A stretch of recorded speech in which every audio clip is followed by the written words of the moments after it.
Bonsoir. Mesdames, Messieurs, Beruchim Habayim, soyez les bienvenus à ce nouveau concert du Chœur Juif de France.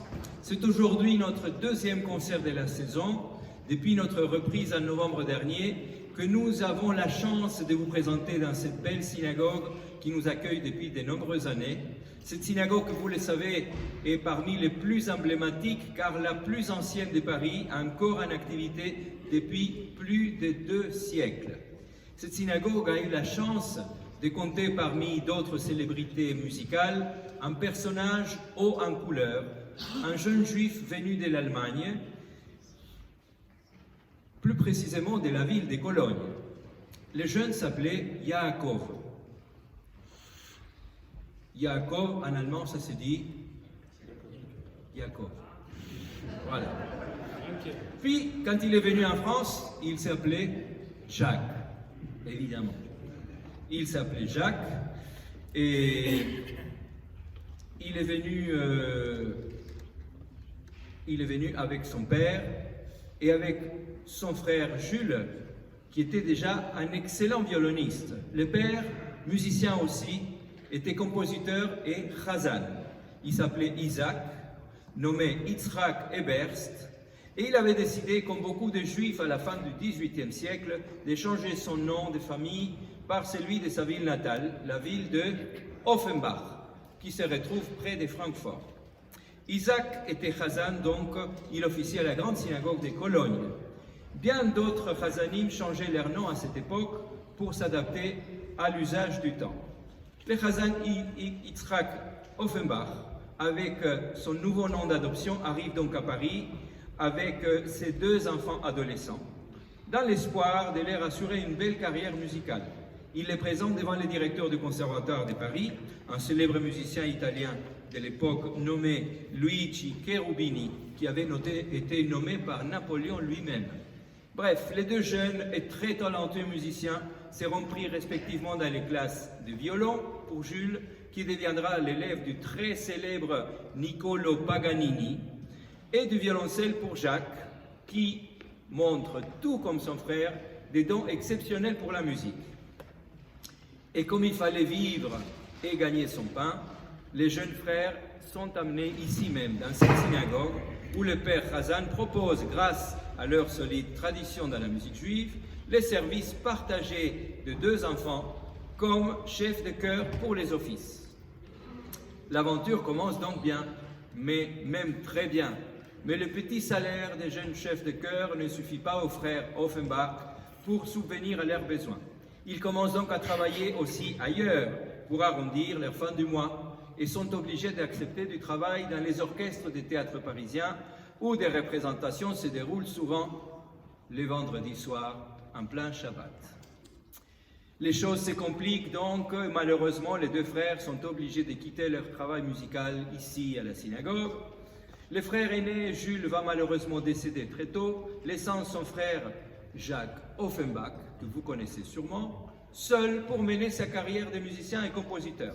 Jacques Offenbach va devenir le plus grand génie de l'opéra comique que l'on connaît et il va gagner une célébrité mondiale en composant des titres tels que La vie parisienne. Vous connaissez La vie parisienne? Il va écrire aussi La belle Hélène, où il se moque encore de la mythologie grecque, et Orphée aux enfers, donc que des moqueries et des situations aptes à l'opéra bouffe qu'il invente lui-même. C'est donc avec sa musique que l'on va commencer notre concert en vous présentant ici un medley que j'ai arrangé spécialement en 2020 pour commémorer le bicentenaire de la naissance de Jacques Offenbach et qui a été donné pour la première fois à la salle Cortot à Paris. Là, vous entendrez sûrement des airs que vous allez reconnaître parmi les plus fameux des opéras d'Offenbach et vous allez peut-être vous poser la question: d'où a-t-il sorti ces airs? Pourquoi avoir choisi ces rythmes de danse aussi particuliers qui n'étaient pas du tout la norme dans la France de l'époque? Pourquoi sa musique invite à la danse? Mais de quelle danse s'agit-il? Ne viendrait-il pas de l'Est de l'Europe? Ne serait-ce des danses chassidiques?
Brouchim Habayim, Baruch Hashem, Monsieur le Président, Messieurs les administrateurs, Moravi Rabotai, Hector Sabo, notre chef de chœur, spécialiste dans la musique, Moshe Benamou, au piano, Santo, Ariel Popol, bien sûr, au saxophone, et notre canteur Raphaël Cohen, Rabbi Raphaël. Et sans oublier tous les choristes.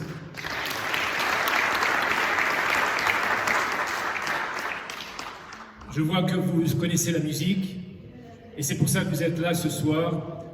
Et je voulais vous dire que le peuple juif, justement, c'est celui qui a pour vocation de chanter. Et pourquoi? Parce que déjà dans l'étymologie du mot Israël, en faisant l'anagramme, en verlan, on obtient Shir El. C'est celui qui adresse des louanges à Dieu, comme il est dit dans le prophète Yeshaya, Amzu Yatsarti Teilati et Sapeu. Ce peuple, je l'ai créé, et ma louange, ils exprimeront. Et voilà qu'aujourd'hui, effectivement, on vient à quelques encablures de la fête de Pessah. J'avais demandé donc au Chœur juif de France de préparer un programme spécial Pessah qui va nous plonger dans cette festivité, cette joie particulière qui est pleine d'évocations, de souvenirs, parce que vous savez qu'en hébreu, en anglais, Passover, en verlan, vous savez quoi? Overpass. You know what is this? Et qu'est-ce que ça veut dire overpass? C'est le pont des générations. C'est-à-dire qu'effectivement, lorsqu'on a donné à nos enfants un message, un enseignement, des valeurs, un vécu de ce Seder de Pessah, alors à ce moment-là, il y a quelque chose qui reste dans la conscience et la mémoire et le mental d'un être et qui peut être transmis aussi au fil des générations. C'est grâce justement à ces moments, à ces papas, à tous ces enfants qui sont devenus grands, qui ont permis à ces générations de devenir ce qu'elles sont aujourd'hui. Et je voulais vous dire qu'effectivement, Pessah est un moment de joie, d'émotion, et ces émotions aussi, vous allez les sentir dans quelques instants avec cette panoplie de chants de Pessah. Alors justement, la paracha de cette semaine, c'est quoi? C'est Azria, Metzora, la prochaine semaine aussi. C'est les lois concernant la parole. Et d'ailleurs, la prochaine conférence que nous réaliserons sera le 26 avril. Je lance une page de publicité, vous voyez avec moi, à 19h45, et nous traiterons la parole et ses méfaits. Alors justement, Pessah, c'est Pessah, c'est la bouche de vie. Et Pharaon, c'est quoi? Les lettres extrêmes, c'est P, et les lettres médianes, c'est Ra, mauvaise. C'est la bouche mauvaise. Et justement, si vous allez à Luxor, il y a un hiéroglyphe sur lequel il y a marqué, vous savez quoi? La race des Hébreux s'éteindra. Mais nous, Am Israël, Chai.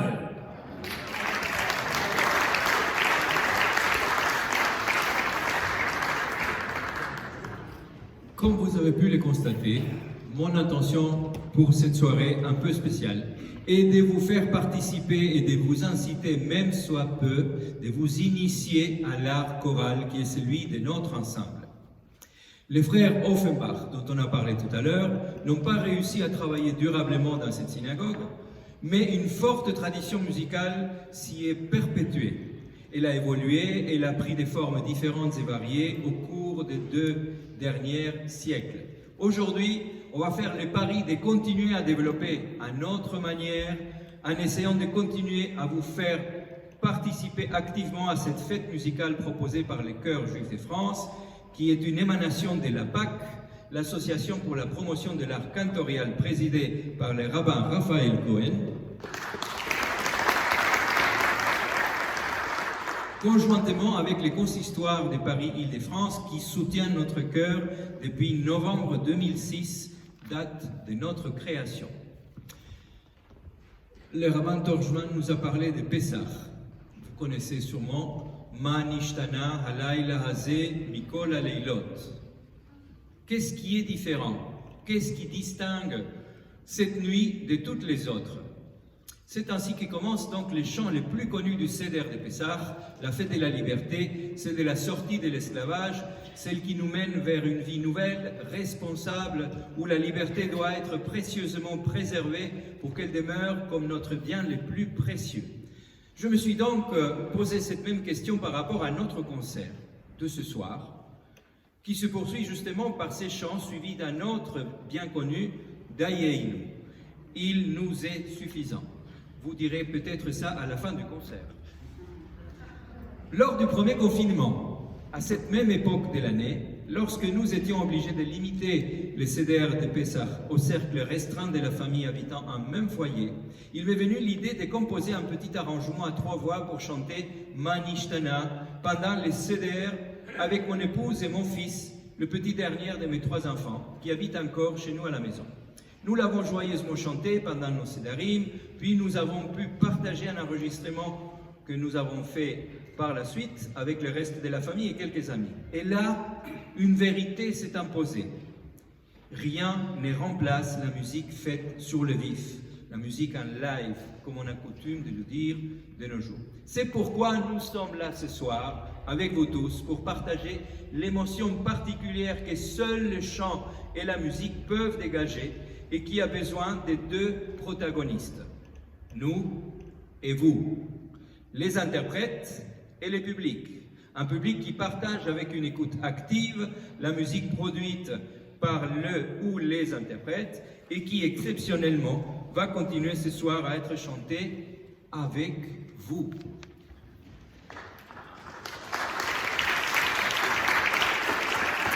Entre vous et nous, la musique. Rien que la musique, cet organisme sonore éphémère qui apparaît et qui disparaît tout de suite pour ne rester que dans notre mémoire, dans les souvenirs immédiats qu'elle produit et qui fait du bien, qui crée l'harmonie dans le partage des sons différents, des sons qui se mélangent pour faire des accords, pour créer une mélodie qui peut être accompagnée par d'autres voix et qui trouve son équilibre dans les bons dosages de ces différentes voix. C'est cela notre cœur, c'est cela notre répertoire à plusieurs voix qui s'adresse à tous et qui véhicule aussi un message de paix, une parole de sagesse, d'espoir et de foi, qui transporte nos prières et qui nous donne la joie, mais aussi parfois un sentiment de tristesse lorsqu'on évoque des faits qui nous préoccupent ou qui nous menacent, tels que beaucoup de nos chants l'expriment, et je laisserai la parole au rabbinim tout à l'heure pour vous parler un peu de Vehi She'amda.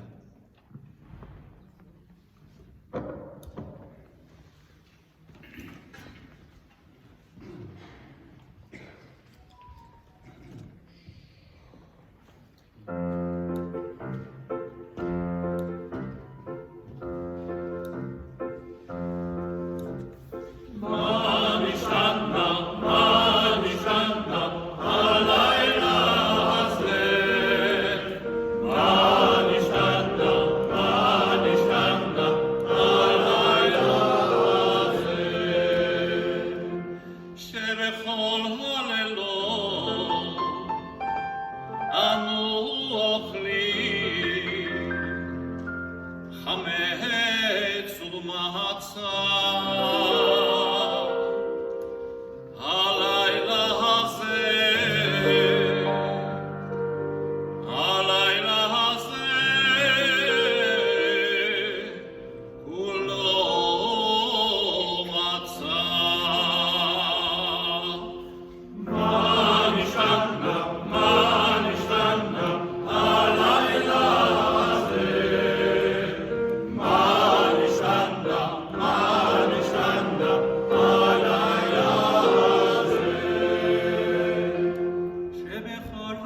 איננו מגבילים, אפילו פעם אחת. הלילה הזה, הלילה הזה, שתי פעמים.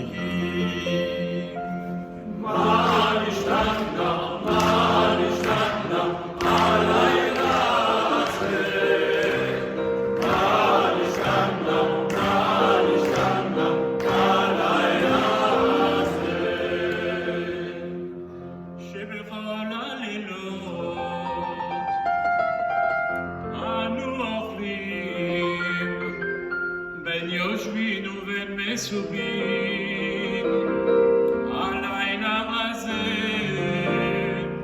הלילה הזה, כולנו מסובים. מה נשתנה, מה נשתנה, הלילה הזה, מה נשתנה, מה נשתנה, הלילה הזה.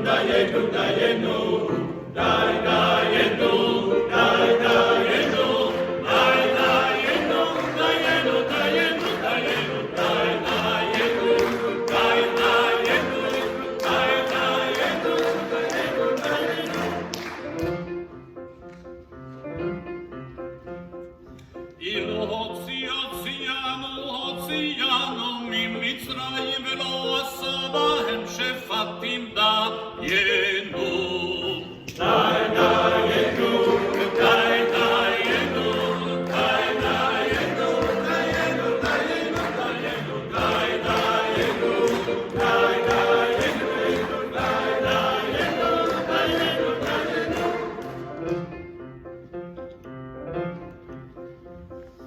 אילו עשה בהם שפטים ולא עשה ולא הם, ולא עשה ולא הם, דיינו.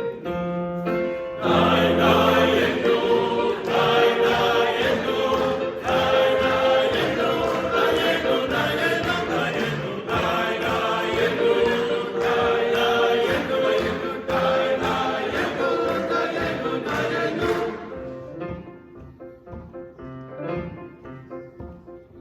אילו עשה באלוהיהם ולא הרג בכוריהם, ולא הרג בכוריהם, דיינו.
והיא שעמדה לאבותינו ולנו, שלא אחד בלבד עמד עלינו לכלותנו,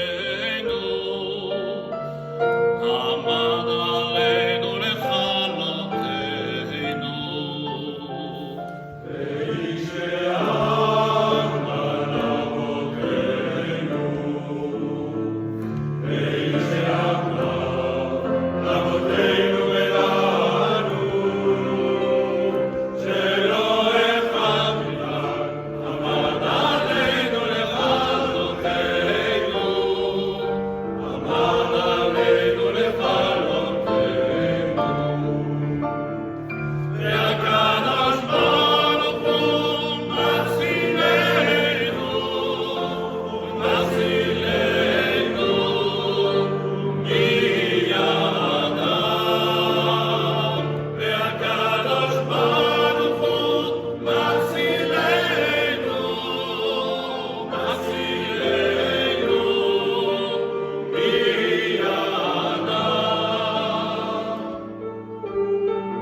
Le chant que vous venez d'écouter, Vehi She'amda, en fait souligne les persécutions que le peuple juif a subies à travers toutes les générations.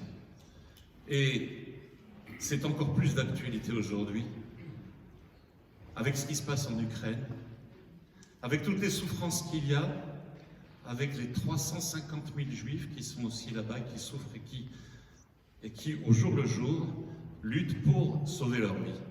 Alors, je voudrais bien que ce chant que vous venez d'entendre leur a été dédié, Vehi She'amda, Aval HaKadosh Baruch Hu Matzilenu Mi'adam. Dieu vient toujours à notre secours.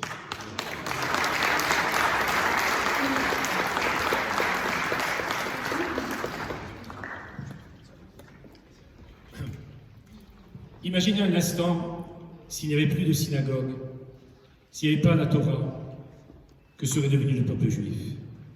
Le prophète le dit, c'est-à-dire l'humanité tout entière n'existerait plus.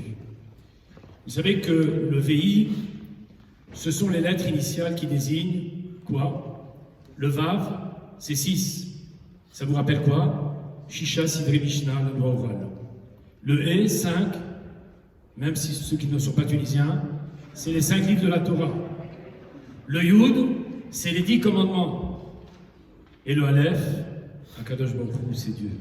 Vei she'amna lavotenu velanu, c'est elle qui a fait en sorte que le peuple juif existe encore. Et alors je suis heureusement surpris de voir que dans cette chorale, il y a justement cet overpass. Le pont des générations, tu veux venir, quel est ton prénom? Yaakov. Voilà, c'est le plus jeune des choristes.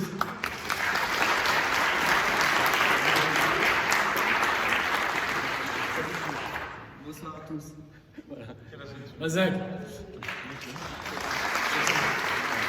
Il a 16 ans, c'est le plus jeune. Et puis on voit bien qu'il y a toutes les tranches d'âge qui sont représentées. Félicitations à toutes ces personnes qui, chaque lundi, ou une fois tous les 15 jours, font une répétition régulièrement, dirons-nous. Alors, je voulais juste terminer en disant qu'effectivement, vous savez que les pierres sont les témoins de la succession des générations. Cette synagogue, elle a 200 ans. Imaginez le nombre de personnes qui sont venues au cours de l'histoire et qui ont jalonné tous ces moments prestigieux. Je voulais vous dire que, effectivement, en hébreu, une pierre se dit Even, en 3 lettres, pour ceux qui font des mots croisés en hébreu. Zarma. Alors, le Aleph, c'est l'initiale de Av et de M. C'est le père et la mère. Le Bet, c'est Ben et Bat, le fils et la fille. Et nous, ce sont les Ninim et les Nechadim, c'est-à-dire les petits-enfants et les arrière-petits-enfants, alors que cette chaîne des générations puisse continuer à tout jamais avec votre présence et avec votre force et votre concours pour donner aux générations futures aussi cet élan, cette force et cet enthousiasme.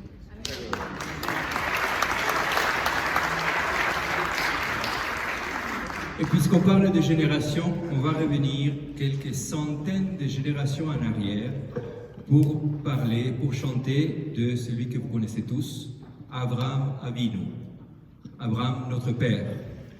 C'est le patriarche commun qui relie les 3 religions monothéistes. Le premier, le plus ancien de nos ancêtres, c'est lui qui a pris l'initiative de se séparer de ses racines, de ses origines mésopotamiennes, pour adhérer à une nouvelle religion qu'il a découvert lui-même par la révélation divine. C'est alors qu'il s'est vu ajouter 2 sons nouveaux à son nom d'origine lorsqu'il a eu sa révélation. Alors, tout comme son petit-fils Yaakov, tu es là? Mais je parle du petit-fils d'Abraham. Yaakov, qui s'appelait plus tard Israël, le nom d'Abraham s'est vu modifié par l'ajout du He, suivi d'un A, Avraham. Sonorité qui exprime le souffle, l'esprit. C'est qu'en hébreu, en un seul mot unique, veut dire la Neshama. La chanson judéo-espagnole Cuando el rey Nimrod raconte l'histoire du roi qui a fondé plusieurs villes mésopotamiennes, dont la plus importante était la Babylone, Babel. La chanson raconte une vision qu'a eue le roi Nimrod dans le ciel, lui annonçant la naissance d'Abraham, la lumière d'Israël. Vous allez entendre la mélodie principale dialoguer par moments avec les autres voix du chœur, tantôt avec des imitations en canon, tantôt en formant des accords à 4 voix. Et après, je vous ferai chanter.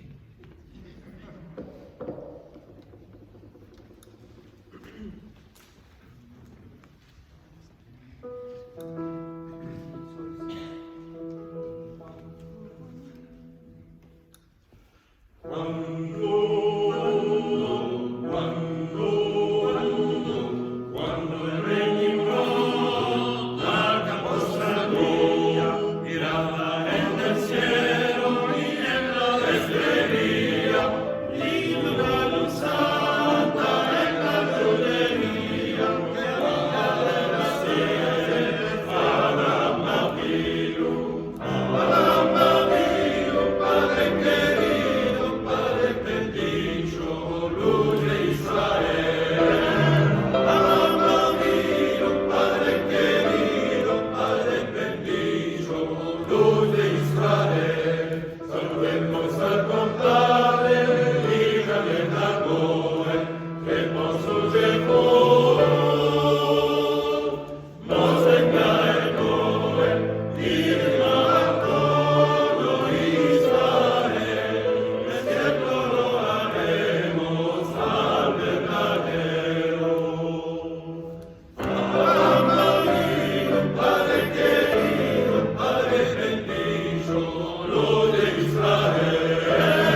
Naomi Shemer, vous connaissez Naomi Shemer?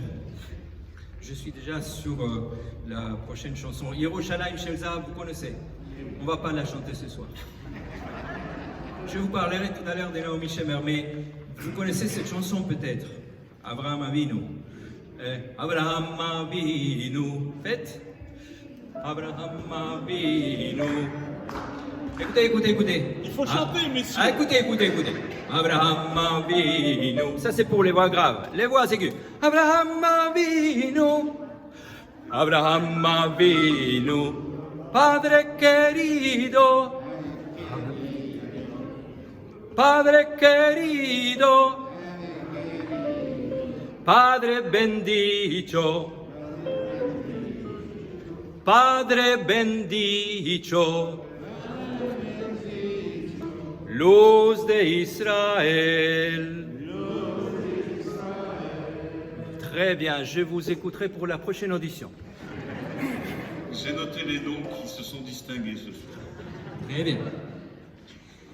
Alors je vais vous parler de Naomi Shemer. Naomi Shemer, surtout connue pour sa chanson Yerushalayim Shel Zahav, il a composé des dizaines et des centaines de chansons. L'une des plus connues se nomme également Lou Yehi, qu'il en soit ainsi. Expression qu'on pourrait également assimiler au mot Amen. Certains commentateurs ont associé la mélodie de cette chanson à la très célèbre chanson des Beatles, Let It Be. Vous connaissez? Let It Be, Let It Be, Lou Yehi, Lou Yehi. Voilà. C'est pas la même mélodie, mais vous allez trouver quelques similitudes. Let It Be, signé par le non moins célèbre Paul McCartney. En effet, si vous écoutez bien, il y a une petite ressemblance dans le style. Lou Yehi présente un magnifique texte tout habillé de spiritualité et d'allusion à la foi juive.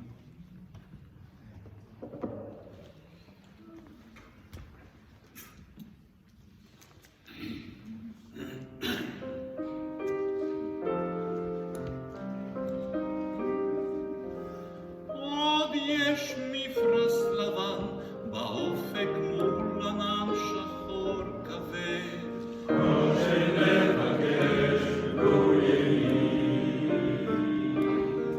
והנה בחלונות הערב אור נרות החג רועד.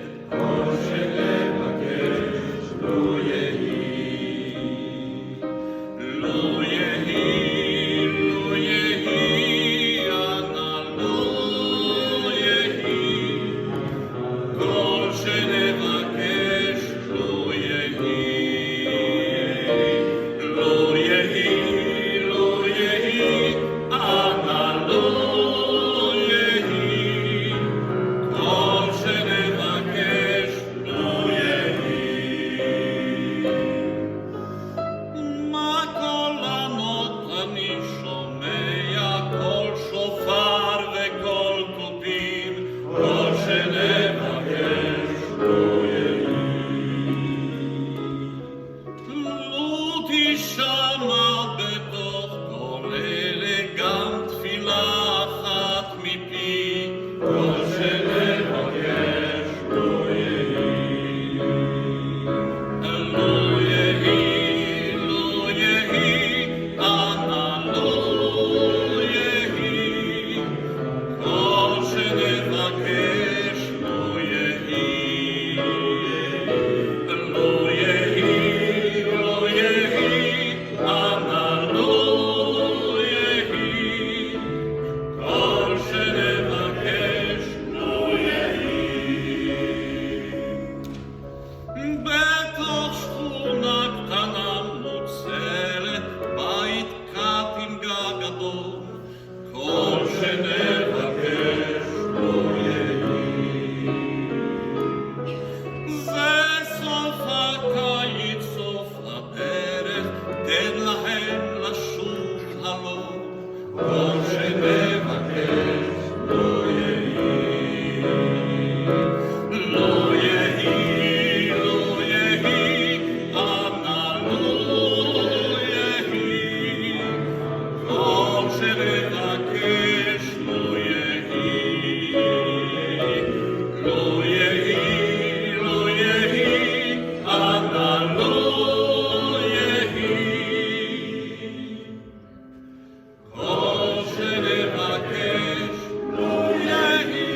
clôture la première partie de notre concert.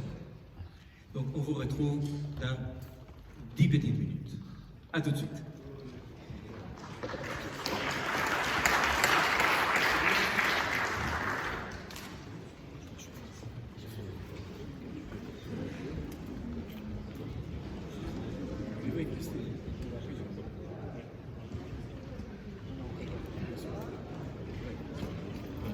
C'est pas terminé, hein?